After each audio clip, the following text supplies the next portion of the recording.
Hello again, welcome back to my studio. In this session I'm going to demonstrate how to paint this dragon, which will give you the opportunity to practice some drawing techniques and the use of washes. So let's just quickly review what we'll need to do the demonstration if you want to follow the demonstration.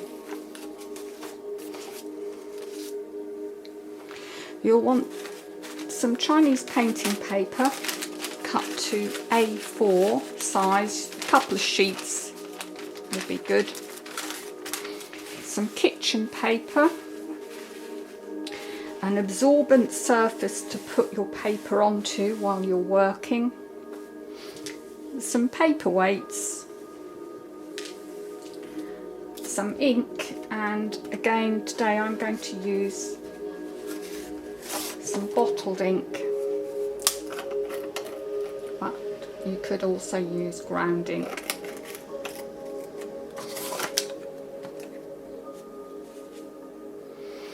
Brushes, I'm going to use medium-sized brushes. I've got here a dark-haired brush and a white-haired brush. I'm going to start off using the dark-haired brush, so if you have a selection to choose from, choose a medium dark-haired brush.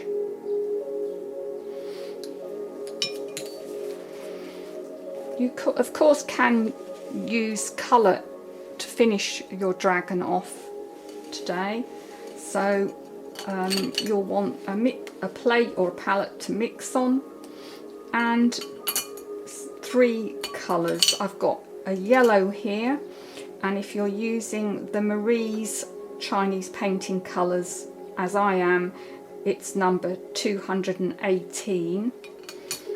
You'll want a dark blue. I'm using indigo blue here, again from the Marie's colours, and it's number 495. And finally I've got here some reddish brown burnt sienna, and again in the Marie's colours it's number 684.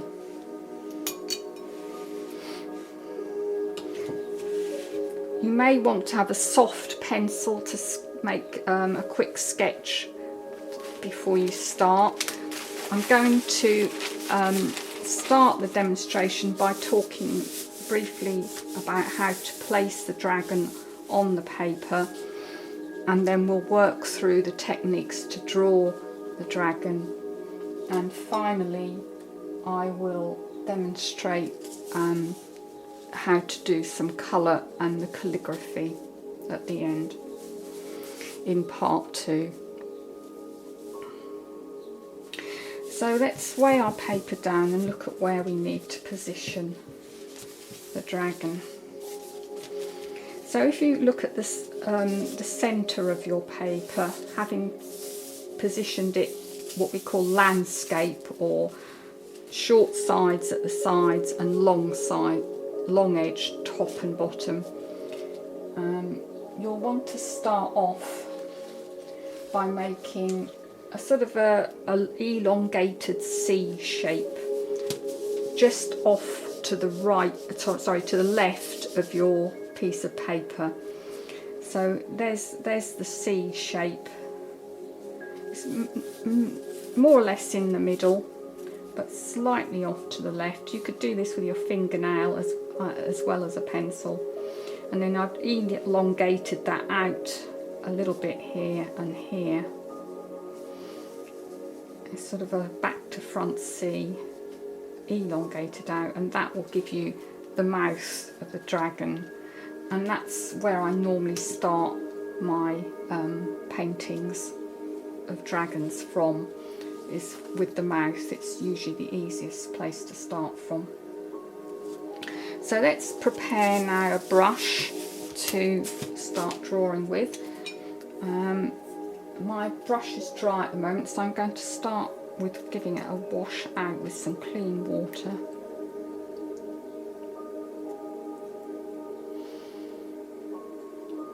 And then we want to dry it off. So when you dry your brush on the paper towel, you want to rotate it in your fingers as you drag it across the paper, so that you're taking out the moisture from the brush, but also bringing the brush up to a nice point. Always encourage the brush to come to a nice point. The reason for wetting it before we start is so that the hairs absorb a bit of moisture and become more supple and flexible.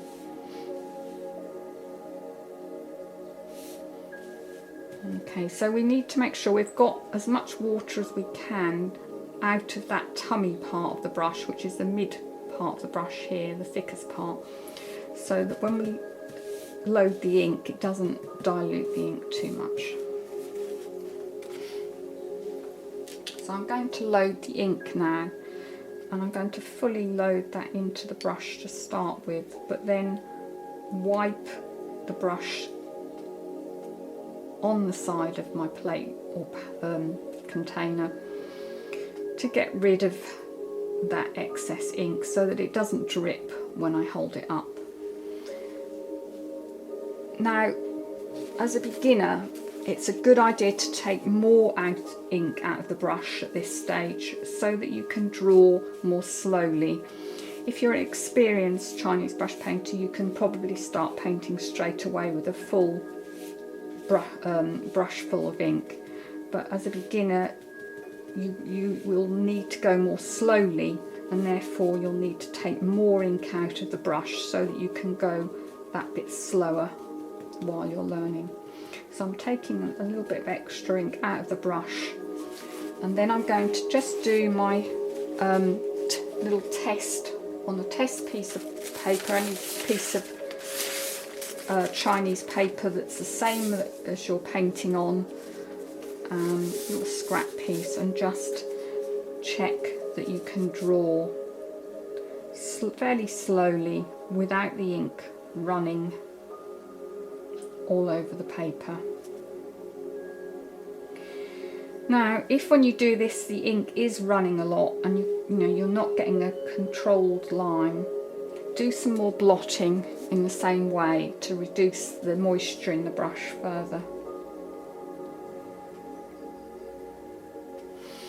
Right, so let's start drawing our dragon. You'll want to weight your paper on the corners, and at this point it's a good idea just to check that you're using the correct grip. So we want to hold the brush in about the middle of the handle. We place two fingers, the first two fingers behind the brush, the second two fingers in front of the brush, and then soften them as you bring in the thumb, so that we have the traditional grip for Chinese brush painting. This is important because it enables you to do the brushwork correctly, rather than using a Western grip, which will encourage this sort of action with the brush, which is not the way that you use a brush in Chinese brush painting. So do make sure that you're using the correct grip. It will feel very awkward to start with because you're not used to it, but over time it will become more and more something that, a way that you hold the brush without thinking about it. So do, as a beginner, keep checking that you're holding the brush in the correct way. So normally we use the brush upright rather than on its side to draw with. So let's start. So there's that C shape there, and just off the middle of the page, and I'm going to come towards that from the corner, the upper corner of the mouth. So there's the corner of the mouth there. We come down along around that C shape, or back to front C shape, along, and make the bottom lip shape. So that's always the first stroke I do when I'm drawing a dragon. From there, everything follows on. If you get that stroke in the right place, you've got a good starting point. So from that we can get the position of the eyes. So if we come up from the corner of the mouth here and come up, we can get the position of the eyes. There's that one there, and the second one, slightly different perspective there. As we anticipate the nose, so there's the bridge of the nose, we come down, a few bumpy bits on the nose, and then up towards the nostril. We can then also put in the pupils, which you can do as dots or a line, depending on how you're going to style your dragon. Now we've got the nostril shape started there. We've got sort of 3 sections to do there. So we could have 1 curve, 2, 3. And we can put the nostril shape in as well. Now something to try and work at while we're drawing here is to not let your arm rest on the table. This is not how we work with Chinese brush painting. As much of the time as possible, the arm is actually lifted off the table so that it can move in any direction freely. It's not sitting weighted down on the table. So your elbow should be lifted a little bit off the table so that the arm can move in any direction. So as you're working, just keep checking yourself, check the grip, and check that your arm is suspended off the table and can move freely. So we've got the beginnings of our dragon. Let's put in a few more details. We've got some teeth to put in over here. So I normally do the corner teeth first. There's 2, and then of course there'll be the 2 below, directly below, so that gives us the position for them. And then we can fill in, if that's the midline, we can put in a couple of teeth there, same there, midline, and a couple of teeth there, and then fill in.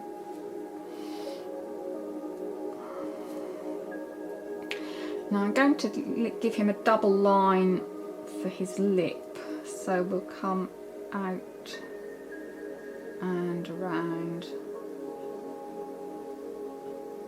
to give that lip a double line.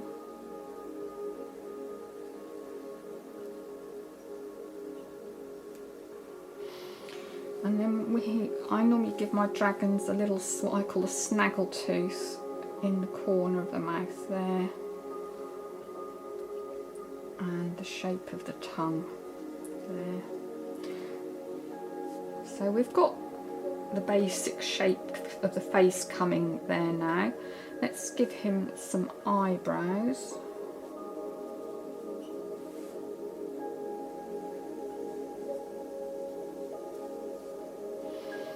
Forehead. And now we can move on to the antlers. Dragons traditionally have the antlers like a deer, so we can think about reindeer antlers or any sort of deer really, but we can start to draw in some antlers, and I like to do these quite with a line that's quite wiggly to sort of suggest that they're quite a gnarled ancient antler that's quite rugged and textured with the passage of time. I'm going to put in a second antler, and I'm going to use the first one to make it disappear in part behind, in order to give more suggestion of space. If you can put something in, behind something else in a painting, you immediately create space.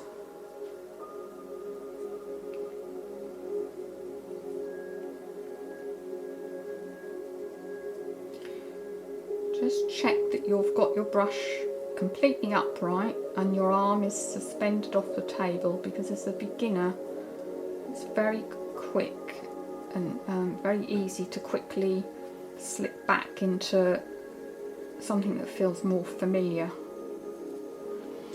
Right, then I'm going to put some texturing dots on the dragon's antlers, but I'm also going to use that to give them a little bit of a sense of 3D, so the dots don't go over the entire surface.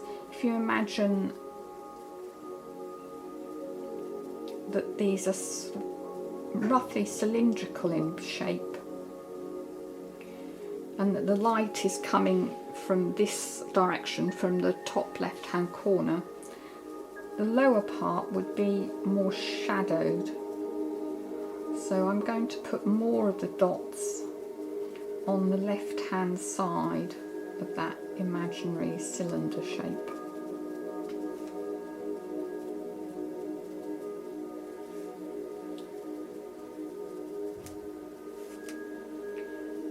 So dragons in Chinese culture don't have wings. Although they can fly, they don't usually, and they're not usually ever depicted with wings.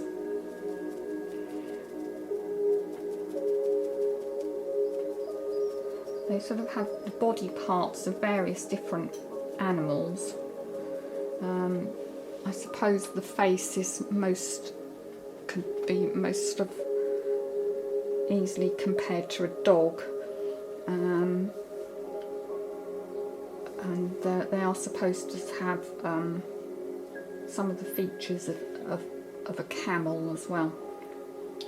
So the next part I'm going to do now, to get the sort of rest of the shape of the head, is to put in some hair, and I'm going to draw this in as sort of flame shapes,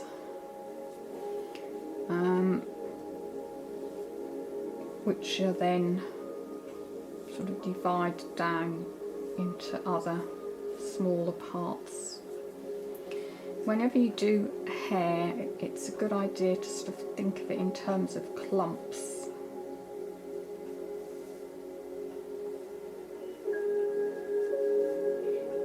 And again, we can use the same technique to get more of a sense of three-dimensionality by making some things disappear and reappear.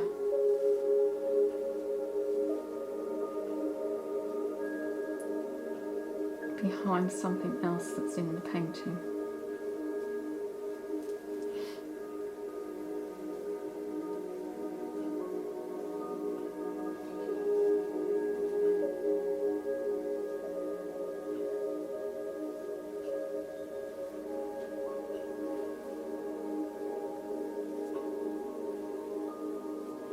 Vary the size of the clumps as well, don't make them even. Some will be bigger, some smaller, longer, narrower.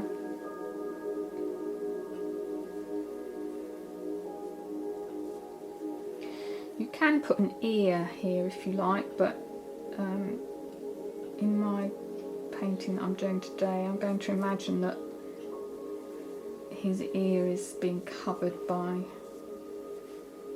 the hair.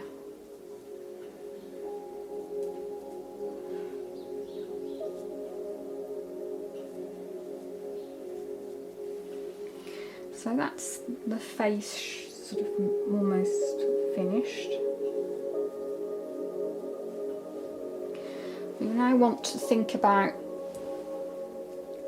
the rest of the dragon, the body.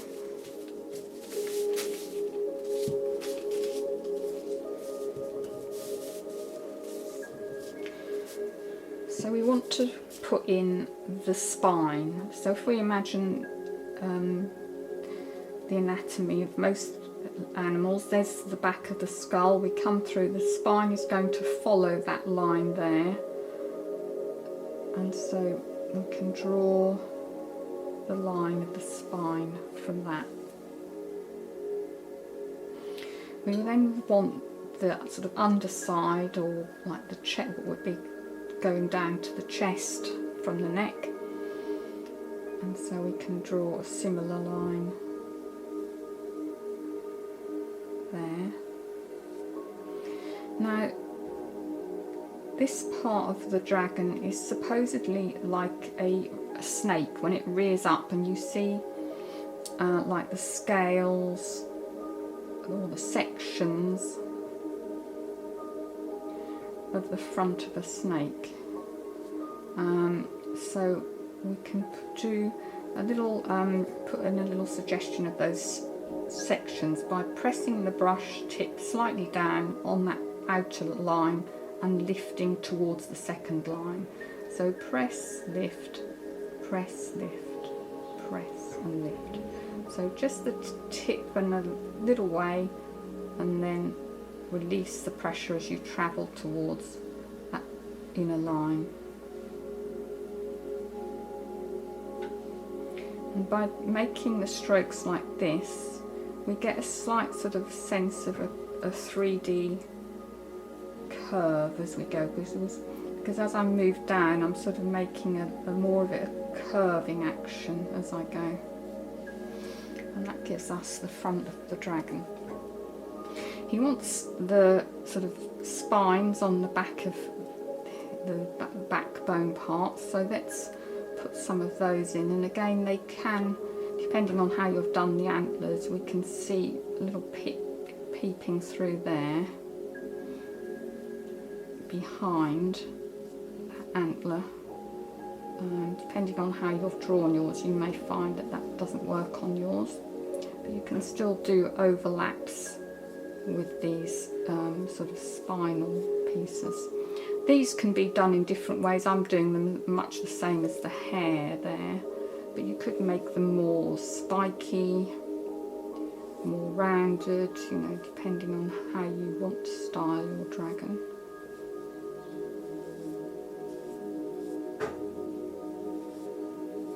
The important thing is not to make them too even.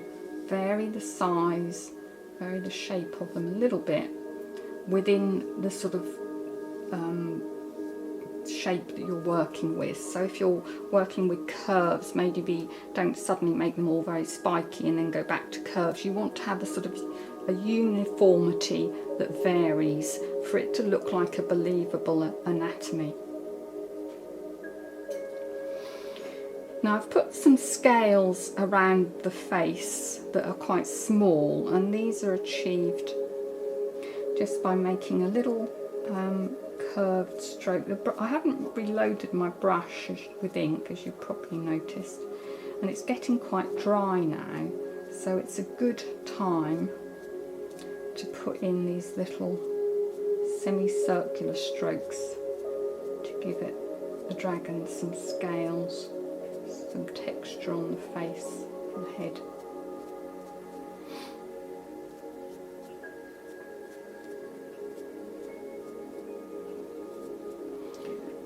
We can define these eyelashes a bit more, maybe.